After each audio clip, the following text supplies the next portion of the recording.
Hi y'all, welcome back to my shop for another wood turning tip. This one was suggested by Rick Morris, as you may recall, is the channel owner of Rick Turns. If you haven't checked out his channel, he's the gentleman, the wood turner that I did a collaboration video earlier in the year on two guys, two shops, so you might want to check that out. So let's talk about gluing for wood turners. Okay, let me start off by saying there's three different kinds of glue that I use in my wood turning. If I'm joining an object, for example, like this this bird beak, or if I'm joining a stem to something, generally I'm going to use a carpenter's glue. Yes, you got to let it dry a while, but I'm not in that big a hurry. It holds, it holds, it holds. What else can I say? It cleans up with water, doesn't smell bad, it's environmentally clean. Here's another example where I use carpenter's glue, and obviously this is not a turning, but I've been busy the last couple of weeks working on a couple of benches for my church out of 2x4 with finger joints, and it's taken a lot of glue. And in this case, carpenter's glue is definitely the way to go. Another little product I just happened to mention, it's got nothing to do with wood turning, but somebody gave me this. I don't think I would have bought it, but there's silicone. And you put the glue in here, and if you're doing a big glue up, man, like for furniture, this is a cat's meow. When you finish the glue, you can pour the excess back in the jug. You can sweep it out.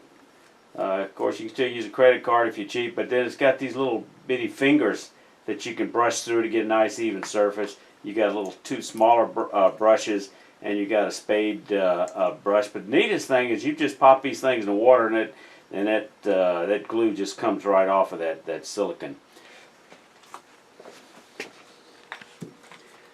If I'm patching a tiny little hole in a bowl, I might use CA glue, recognizing that it's not going to keep it from cracking, but it'll fill it. Or if I've got some small blemish, and then I can sand that in and fill it. Before I do put the CA glue, though, I'm generally going to use shellac or boil linseed oil around the area so I don't get a stain when I go to sand it, because this will penetrate the wood.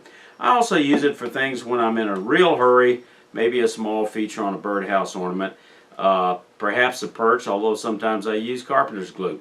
But if I'm putting a bird on there, I want something that's going to dry fast, so obviously I'm going to use CA glue for that. I also use medium or thick CA glue for glue blocks from time to time.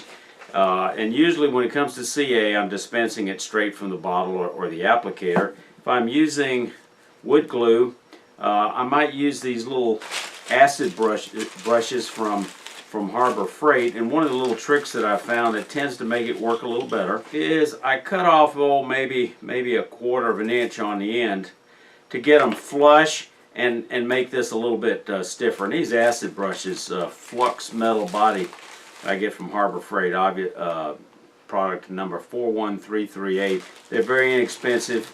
They last forever. They're throwaways, but I tend to wash them and reuse them. So that's that. When I'm mixing up for the third item, epoxy, I use epoxy when I want something strong. An example would be if I make a handle for a tool and I'm going to epoxy the handle in there. I use epoxy. They've got 2-ton epoxy. That takes a while for it to set up. I tend to use this 5-minute quick cure because it sets up pretty fast. It holds up just fine. It's a 2-part epoxy. As I mentioned before, I tend to use these Pringle cans, and a lot of times when I'm trying to get it down the hole, I use this skewer to stick it down the hole. If I've got wider areas, I tend to use craft sticks.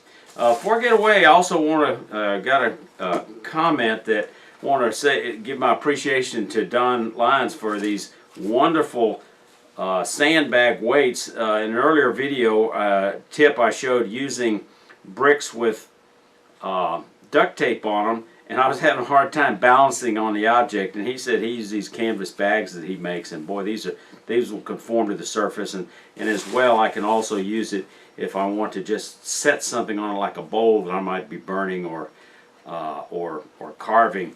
I can make a little holder that it'll imprint. So thanks again for that, Don. If y'all guys suggestions or tips, you know the drill. Leave it in the comments below. Y'all have a great week and safe turning, my friends.